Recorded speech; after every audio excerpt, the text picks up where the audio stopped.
तारुफ हजरत खिजर अलैहिस्सलाम का सुन लें आप। इनके वालिद का नाम हजरत मलकान है, इनका अस्ल नाम बलिया है और इनका लक़ब अब्बुल अब्बास है। इनको खजीर भी कहते हैं, खजर भी कहते हैं और खिजर भी कहते हैं, तीनों सही है। इनको खिजर कहने की वजह क्या है कि ये जहां पैर रखते हैं वहां हरियाली उग जाती है, जहां बैठ जाए वहां हरियाली आ जाए, इसलिए इनको खिजर कहते हैं। हमारे बास बुजुर्गों ने लिखा है कि जो इनका नाम, इनके वालिद का नाम और इनका लक़ब याद रखे, इंशाअल्लाह उसका खात्मा ईमान पर होगा। नाम बलिया और इनका लक़ब अबुल अब्बास, यानी इनकी कुन्नियत अबुल अब्बास और इनके वालिद का नाम मलकान। मैंने यहाँ आकर के सोचता हूँ, जब खिजर का कोई नाम याद रखे तो उसका खात्मा ईमान पर होगा। जाने खिजर मुहम्मदुर रसूलुल्लाह का नाम कोई जपता रहे तो उसका खात्मा ईमान पर क्यों नहीं होगा इंशाअल्लाह। क्योंकि कहाँ खिजर है, कहाँ जाने खिजर है, कहाँ बशर है, कहाँ जाने बशर है, कहाँ बशर है, कहाँ खैरुल बशर है। तो ये खिजर अलैहिस्सलाम जो हैं, इनके बारे में बड़ा इख्तिलाफ है। कोई कहता है नबी है, कोई कहता है वली है। अब इसमें नहीं पढ़ते, हम कहते हैं जो है वो है। अब इस पे क्या बहस करें, तो अवाम पे क्या बहस का दरवाजा खोलना। देखो अभी जो हमने सूरह कहफ में जो जनाबे असहाबे कहफ का वाकया पढ़ा ना, उसमें अल्लाह यही कहता है। ये कुछ लोग कहते हैं वो 3 है, चौथा कुत्ता है, कुछ लोग कहते हैं 4 है, 5वां कुत्ता है, कुछ लोग कहते हैं वो 6 है, 7वां कुत्ता है, कोई कहते हैं वो 7 है, 8वां कुत्ता है। लोग इस तरह बहस करते हैं। अल्लाह कहता है बहस को छोड़ो, उसमें से इबरत ले लो।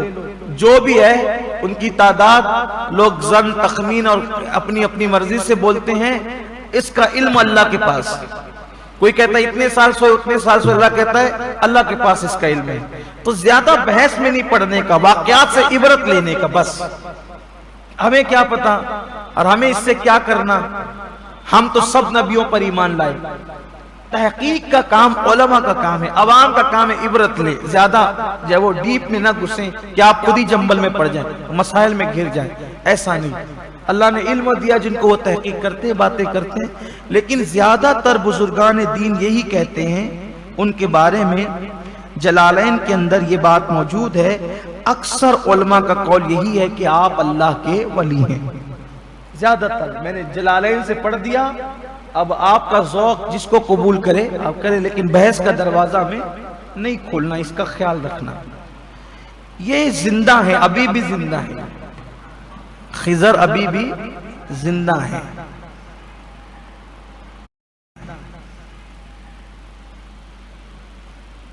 ये सिकंदर जुल्करनैन के खालाजाद भाई हैं। आगे अभी कल उनका जिक्र आ जाएगा, सिकंदर जुल्करनैन का। सूरह कहफ का एंड उसी पर हो रहा है। तो इन दोनों को चाहिए था आबे हयात। आबे हयात कोई कहानी किस्सा, हवाई किस्सा नहीं, ये हकीकत है। आबे हयात, इन्होंने आबे हयात पिया है।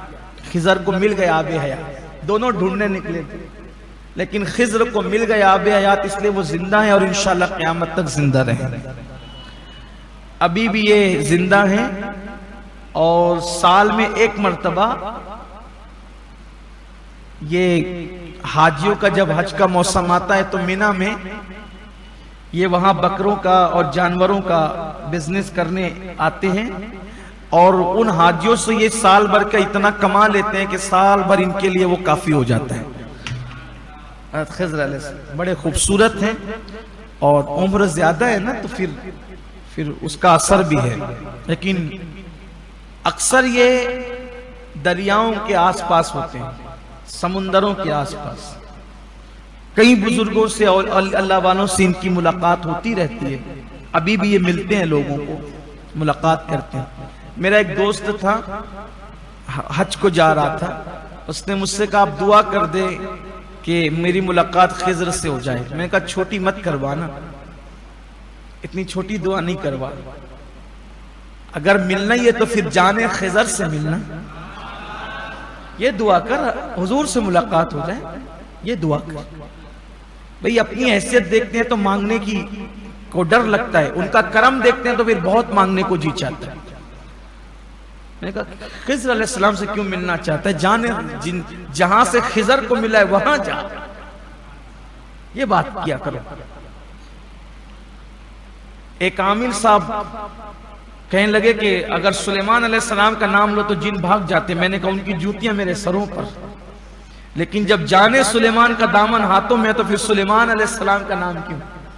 हम उन पर ईमान भी लाए हैं, उनका एहतराम भी करते हैं, उनका इकराम भी करते हैं, लेकिन जब जाने सुलेमान हमारे पास है तो फिर बात उतनी बड़ी होनी चाहिए। मैं आपको सिर्फ यही कहना चाहता हूं, सब बुजुर्गों की, नबियों की, वलियों की, सबकी अहमियत सराखों पर, लेकिन किसी का एहसान क्यों उठाएं, किसी को हालात क्यों बताएं। तुम ही से मांगेंगे तुम ही दोगे, तुम्हारे दर से ही लौ लगेंगे। मिजाज बड़ा रखो, बड़े आका के गुलाम हो, मिजाज बड़ा रखो, बड़ी बारगाह से वाबस्ता रहो। माज़अल्लाह इसका ये मतलब नहीं कि दूसरों का बाइकाट की बात करो। हमारा तो ईमान है ना, आमन्तु बिल्लाहि व मलाइकतिही व कुतुबिही व रुसूली। हम लोग फर्क नहीं करते ना। और एक मकाम पर कुरान कहता है ला नुफर्रिकु बैना अहदिम मिन रुसूली, हम ईमान लाने में नबियों में फर्क नहीं करते कि उसका मफ़हूम मुखालिफ मुराद न ले। मैं सिर्फ ये चाहता हूं कि भटके हुए आहूं फिर सूए हरम आ जाए, हुजूर के कदमों में सब जमा हो जाए। जहां सबकी निस्बतें फना है उस नबी तक पहुंचने की कोशिश करो, इसलिए कि वहां पहुंच गए तो खुदा तक पहुंच गए। बखुदा खुदा का यही है दर, नहीं और कोई मफर मकर जो वहां से हो, यही आके हो जो यहां नहीं तो वहां नहीं। तो ये अभी भी मिलते हैं, आप तौर पे समुंदर दरिया किनारे मिलता है। मखदूम माहिमी को इन्होंने पढ़ाया है। अब वो बड़ा लंबा किस्सा है, उस तरफ नहीं जाता, मैंने बयान किया है तकरीर में, आप उधर देख सकते हैं।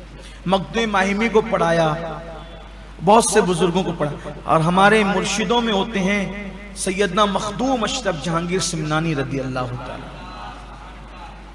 इनको भी इन्होंने पढ़ाया है और कुछ वज़ाइफ अता की। बचपने में मुलाकात की, कई बार मुलाकात की। एक बुजुर्ग और होते हैं हजरत शेख अब्दुल रहमान रदौलवी रहमतुल्लाह अलैह, वो फरमाते हैं कि जब भी मुझे खिज़र अलैहिस्सलाम की ज़ियारत का शौक होता, मैं मखदूम सिमना की चौखट पे चला जाता, मुझे वहां ज़ियारत हो जाती। अभी भी लोग ये कहते हैं, हमारे बुजुर्गों ने फरमाया कि हजरत सैयदी सरकार मसूद सालार गाजी बहराज शरीफ वाले, हजरत सैयदी मसूद सालार गाजी रहमतुल्लाहि ताला अलैह, उनके आस्थाने पर हर 40 मिनट के बाद खिज़र अलैहिस्सलाम की हाजिरी होती है अभी भी। इसलिए जब कोई वहां जाके फातिहा पढ़ा करे तो कम से कम 1 घंटा बैठा करे, ताकि हर 40 मिनट के बाद वो आते हैं तो उनकी मौजूदगी में आपकी फातिहा हो जाए। बड़ा आस्थान है, गरीब नवाज से पहले के बुजुर्ग।